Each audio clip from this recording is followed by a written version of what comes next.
It's Ultimate Combat Radio with your host, Mike Stidham on 1280 and 97.5. The Zone, brought to you by Aztec Highway, WDFA. Dang it. Welcome to Ultimate Combat Radio, Utah's only all mixed martial arts radio show. I'm Mike Stidham, bringing you all the latest news in the world of mixed martial arts, and I'm joined in studio by the Kaiser, Brandon Kaiser. Brandon, how the heck are you? I couldn't be better, man. It's my favorite place to be. Well, Brandon, I've never seen your hair so blonde.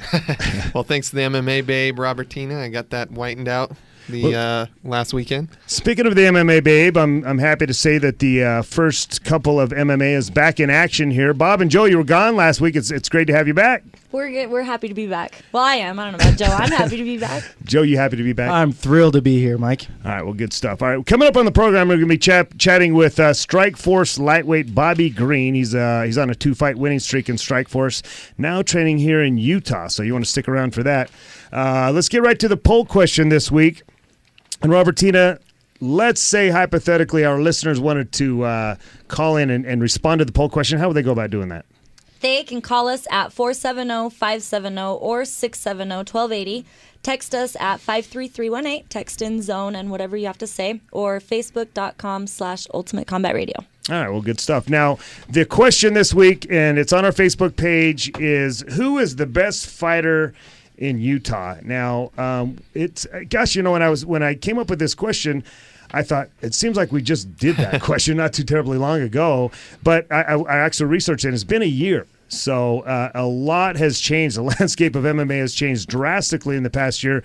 In fact, I don't even think that the top 3 from a year ago are even in the top 10 now. And so last year, Berkman, Steve Sharp, and Jeremy Horn were the folks that everybody was talking about. And I don't think any of those 3 really are even, you know, certainly not top 5, but I don't think any of them are top 10 in the state of Utah, because the level of talent has just gone bonkers, man. These guys are really starting to get some limelight and starting to get some notice from the nationals and you know, the UFC and Strikeforce and Bellator. A lot of the guys locally here we're going to be talking about in a moment here. Joe just told me some more local guys just got picked up, so I'm real super excited about that. But I think there's a lot of young crop of guys that are taking to the fore. Jason South, Rad Martinez, even Kofi. I think, you know, he didn't fare so well against Josh Berkman, but he's a kid that I think has a super bright future. And these are guys that were really relatively no names just a year ago. I don't think a lot of people even knew who they were, but I think they're on the verge of making some big things happen. Now, some guys that are making things happen now: Court McGee, DeMarcus Johnson, Steve Seiler. They're all currently under contract with the UFC. I don't think that 2 of those 3 are quite there yet. I think Steve Seiler, man, am I excited about what he has going on for him, especially with that big win he just had. I think he's up there, but I don't think he's quite the best one yet. He's pushing through the ranks, though, man. He just signed another contract. Obviously, UFC's excited about him. He's fighting Jim Hetz on UFC on Fox coming up in the next couple months. So, well, see, that I like the fact that he wants to stay active. He's not going to rest on his laurels. He had the big win, and he's getting right back into the fire here. So good for him. But you know, I just think even though Court McGee lost his last fight, I still think he has the best potential just because the kind of guy he is. You know, we have the unique capability of knowing these guys on a personal level, and Court he's a guy I'm never going to count out. So he's my pick for the best Utah fighter currently. And that could change. Like I said, there are a lot of young guys going on right now that could change very quickly. I agree with you. The loss that he just had in UFC doesn't bother me at all. I still think he's the toughest guy around of the guys from Utah that are in UFC. I think he's by far the toughest. And I guess when I say toughest, I think he has the best potential to get, you know, to the top. You know, and because he's not that. I think his skill level can come up, but his toughness is what's kind of carried him, and so that's where I think he has a lot of room to grow. So, all right, we got a new segment on the show, UCE Trivia, for our listeners, and you can win fabulous prizes by just answering some UCE trivia. And this week's fabulous prize, we got just one more of these, GSP's Rush Fit. It's a set of 4 workout DVDs, each containing 5 tough mixed martial arts style circuits designed by UFC fighter George St. Pierre. And the question is, who was the first inductee into the UCE Hall of Fame. Now, you guys weren't even around back then, Joe and Bob. But I know you were, Brandon. I was, and I have a guess. I don't know if it's right, but do I get to take a crack at this? I could use a rush fit. If we don't give this thing away, you're going to take a crack at this and see if your UCE trivia is up to snuff, because there are a lot of great fighters that have come through the ranks in the Ultimate Combat, and I wouldn't count this guy among them, but he was certainly a huge part of the development of the show. We'll have to see how things go right there. It's funny, man. I have no idea. That's so long ago. Yeah, that's great. So now, Brandon, I really want to talk to you about what's going on the next couple of days, because first of all, I've been trying to get mentally prepared for it for a couple of days now, and now the time is nigh. We're here, and Eric Paulson's seminar is going on tomorrow. Tell the folks listening why is this such a big deal? Oh, man. Having a guy like Eric Paulson come to town is awesome. You know, I've spent many years and many thousands of dollars traveling to train with Sensei Paulson, and, you know, to have him here in your own backyard and be able to just pay for a seminar fee and sleep in your own bed and show up for the seminar and do it is awesome. You know, I've put in a lot of work to follow those kind of guys around, so it's a great advantage to everyone here. And like I've told a lot of my students over the last couple of weeks, it's like, you know, I still fly out to LA to train with him, so I get my time in. I really, you know, put it on the line to bring him here, because there's nothing more fun than seeing your friends and your training partners have a good time and laugh and learn some stuff. So I mean, it sounds cliche, but I do this for my people, man, and I hope they take advantage of it and have a great time. And I got to tell you, having done the seminar the last 2 years, walking away from it, it's very obvious that you do it for your people. And the reason and what you're trying to explain, I guess you kind of have to experience it to really know what you're trying to say there. But now, for the layperson that doesn't know who Eric Paulson is, who is this guy, and why is he why is his name so impactful in the world of mixed martial arts? You know, Eric Paulson was he was the first Shudo champion, and Shudo, for those of you that are new to the sport, is kind of a type of ultimate fighting that was going on in Japan before the UFC really got its foothold into the market. And Eric went over to Japan and took the light heavyweight Shudo champion from the Japanese fighters, and that had never been done, and I don't know if it's been done since. I know the organization's not really around anymore, but for years after, he was like the only American to go over there and win that title. And I understand he held it for a while, too. Yeah, he held it, he defended it, and you know, he's just a kind of a pioneer in mixed martial arts. He's also credited as being one of the first people to really put together like a mixed martial arts curriculum. So at the time where he was really training purist mixed martial artists, most people were taking their wrestling and then going to see a boxing coach somewhere else, and then maybe doing a little Brazilian jiu-jitsu on the weekend and trying to piece the game together themselves. And he's just kind of a genius for the way he puts it all together. So that system then, are there levels or belts, or is that it's set up like a martial arts style? Yeah, it's called CSW, which means Combat Submission Wrestling, and that's kind of his system or ranking for that, his organization.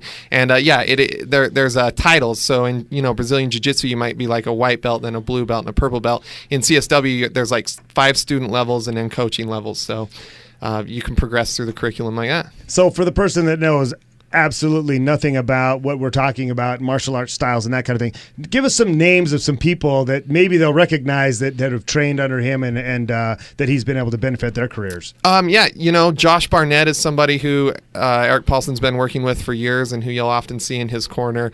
Who, by the way, we all think is the top heavyweight in the world. It's just a matter of time before he gets over to the UFC and proves that. Yep, I think that's purely a political thing. Hopefully he can work that kind of stuff out and get over to the UFC and really shine the way we think he should. Brock Lesnar is somebody who, along with Greg Nelson, Eric brought into the UFC game and really helped there. I don't know if that's a credit these days or not. Well, it's a name people will recognize. It's a name, yeah. He really came from being a wrestler to a mixed martial artist, and you have to credit a lot of that to Eric Paulson. Yes, absolutely. If you watch The Ultimate Fighter, when Brock Lesnar was the coach, really Eric Paulson was the coach doing all the work with the guys. You know, Brock was there as for the face, and Eric Paulson was the guy doing all the work with everybody. All right, UFC aficionado Joe, I'm going to need your help on this one, but his student won the Ultimate Fighter by beating a local guy, DeMarcus Johnson, and I can't remember his name, but he was from England, and I used to see this guy every year at CSW camp. Joe, man. I remember that fight. I just don't remember the kid's name. Well, that guy, Eric was in his corner for that, and I used to get cranked on by that guy every year at CSW camp. Sean Shirk, the list goes on. One guy that I know we both like is Ben the Badger Jones. He's famous on the Damage Control videos for all of his facial harassment series. That guy is an animal. He's like the instructor for Eric's gym when Eric's out of town, and he is a beast.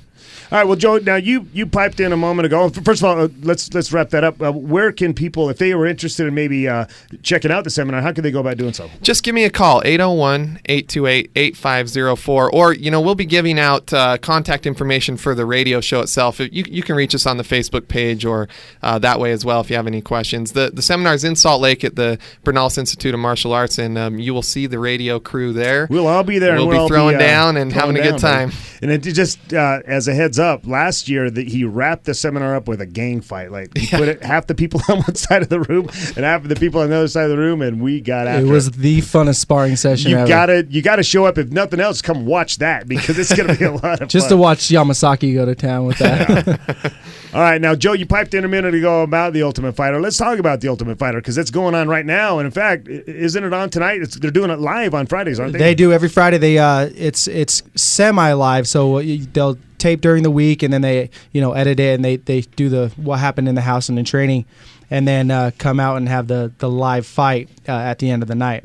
Well, I understand this matchup here is pitting one of the guy that was picked first against another guy who's a Brazilian jiu-jitsu guy, and I was reading some of the forum threads online, and people think this is a horrible matchup, that the UFC's it's fixed, and yeah, that this tough show is they've got certain guys that they want to push through. Is there any truth to that, or have you seen anything that would indicate that's true? I don't think it's true because Dominic Cruz picked who he wanted to fight, and then he told usually the coaches who win the previous fight get to pick the next fight. Right. And he picked his fighter. He said, Uriah Faber, pick your best guy, whoever you want. Really? Yeah, so he kind of left it up to him, and Uriah didn't know what to do. So then Dominic said, all right, well, give us this guy. So let's talk about that. Oh, go ahead. I'm sorry. I don't think that's true at all. Okay. Let's talk about the show itself. We've got Dominic Cruz and Uriah Faber.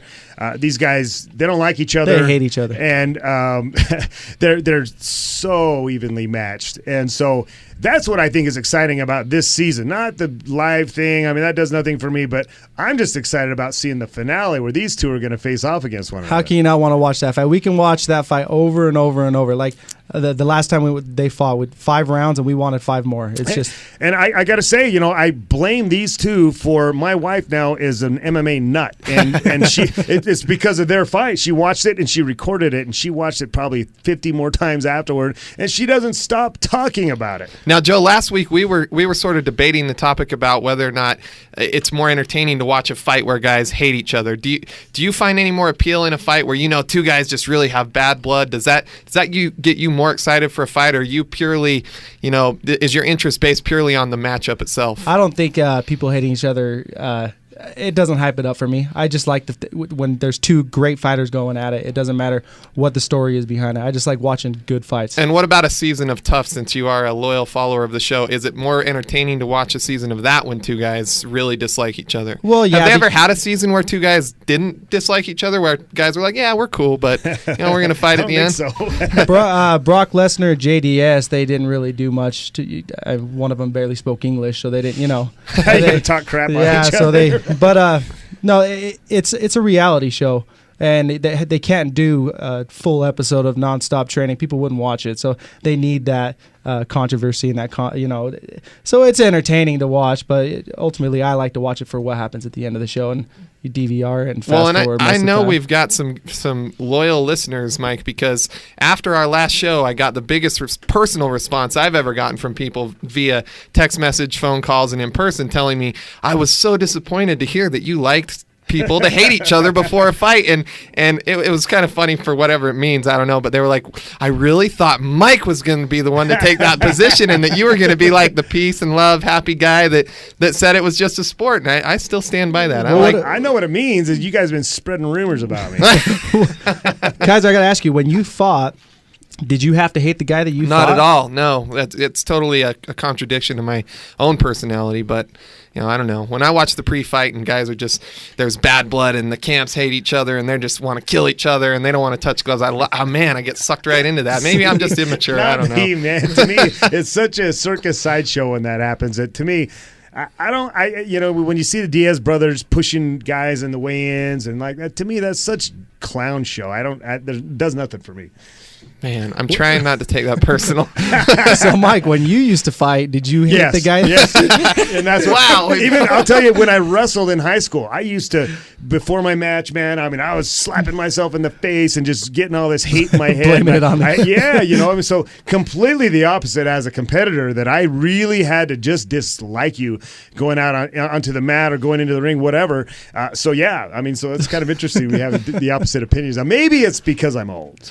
I do like, when there's like the rematches and stuff like that. Not so much the trash talk, but I like the anticipation of a rematch. Like Anderson Silva, Chael Sonnen. I think rematches are silly, with a few exceptions. I just think Faber and Cruz, such an awesome match. It was a coin toss. Is that the right time for a rematch when it's a close fight, or what? That's to me. Let's do it again. But you get some of these they're rematching because they don't like each other. Personally, I don't think Chael Sonnen and Anderson Silva. I don't see any intrigue about that. What about Dan Henderson Shogun? Would you like to see that rematch? I would, but for selfish reasons. But I think Dan Henderson's doing the right thing by moving on. We're going to talk about with that. Just one of the topics we want to talk about in a little bit here is that Dan Henderson's got bigger fish to fry right now, and so to me, especially if they turn around and try to do a back-to-back rematch, I don't like that at all. We just had the fight. It was a war. Let's leave it there. And then you have somebody like Frankie Edgar who had back-to-back with BJ Penn, back-to-back with Gray Maynard, and now back-to-back with Ben Henderson. And I didn't get excited about either one of any of those rematches, so that's how I stand on that. Let's move on to a topic that we've been discussing off the air quite a bit. Testosterone replacement therapy. Now, TRT is what they're calling it in the biz, but recently Rampage came under fire for using testosterone replacement therapy for his fight with Ryan Bader. And the one thing I like about Rampage, aside from the fact that he did some cool things to Robertina's leg, he's honest, and he says, "Look, man, I'm not going to try to claim that I have any medical condition or anything like that. Is what I am going to tell you is that I'm old and I'm fighting 25-year-olds that have a lot of testosterone, and you know what? I should be able to have the same level." What an awesome response. You know what I mean? It's the first time I've heard a guy actually be honest about it. And so how can you argue with that? You know what I mean? You're fighting young guys, man. And look, you can always do these fantasy matches where if I was 25 when but you can't do that. So why not just rejuvenate yourself?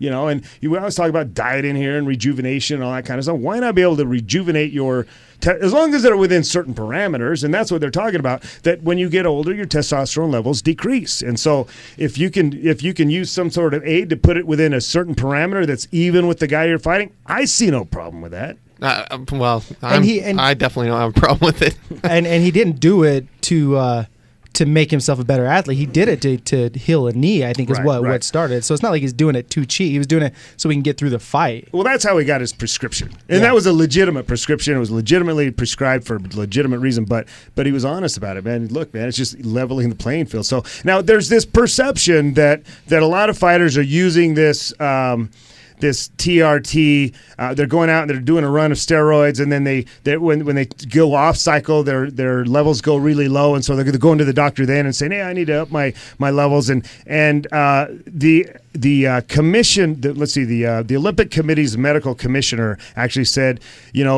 people with that perception, his words are, that's a joke. It's an absolute joke, because in the years that he's been with the Olympic Committee, he's only allowed it twice. And then so I think it was mixedmartialarts.com. They did a little survey of athletic commissioners, and of the top most busy athletic commissions, Nevada, in the 12 years that Keith Kaiser's been there, they've only allowed it 3 times. So it's not like there's this epidemic of guys going out and doing it. And by the way, those were Dan Henderson, Todd Duffy, and Shane Roller. New Jersey's commission has only done it, he said, less than 5 times. And then they said out of 15,000 regulated fighters in the nationwide, that there are just a handful of guys that have done it. So it's not a huge epidemic, but it is something that people are trying to make. They're making a lot of noise about.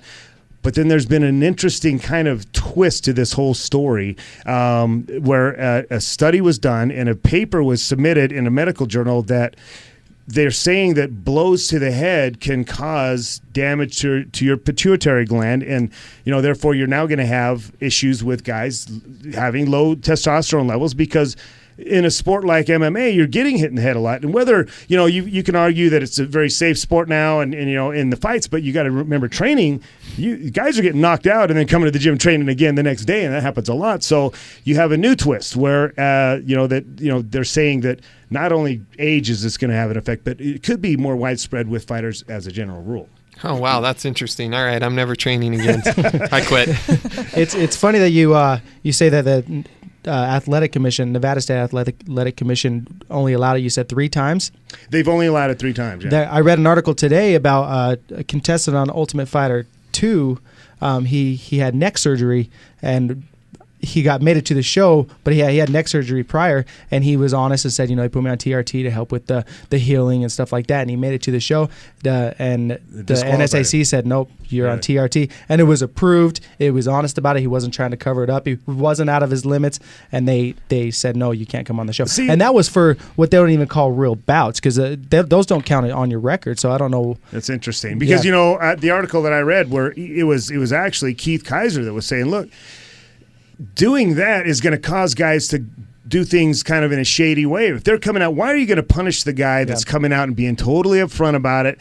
Telling that, look, I've got this condition and this is how it's being treated by a medical physician, like by a doctor. And I will agree that I think there has to be some scrutiny as to some of these doctors. They'll prescribe you anything, but scrutinize the physician and all the circumstances surrounding it, because innocent guys are getting they're getting damaged by other guys just trying to skirt the system. Well, as long as they're not out of a normal level of testosterone, it should be okay. Yeah, I agree. Again, it's the parameters that you're looking at. Let's shift gears now, because I know that you are a big Joe Rogan fan.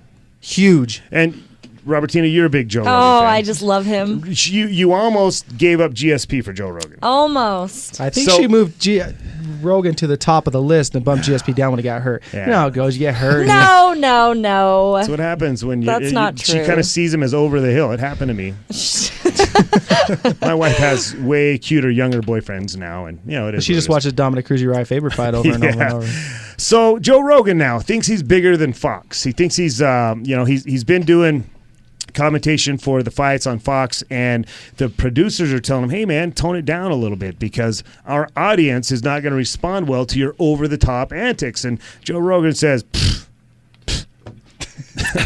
basically that's what he says. I'm not going to tone it down, and you know what, this isn't football, this is MMA, and it's going to be called differently, and it needs to be called differently. And my argument kind of goes back to the conversation we had, it might have been last week or the week before, where I'm talking about, look, man, we're trying to break down barriers here. We're trying to appeal to a broader audience. And as long as we keep thinking of ourselves as brawlers and fighters and better commentators than the producers at Fox, we're never going to get anywhere. And that's when I say we, I'm talking about the MMA community. We keep selling ourselves short.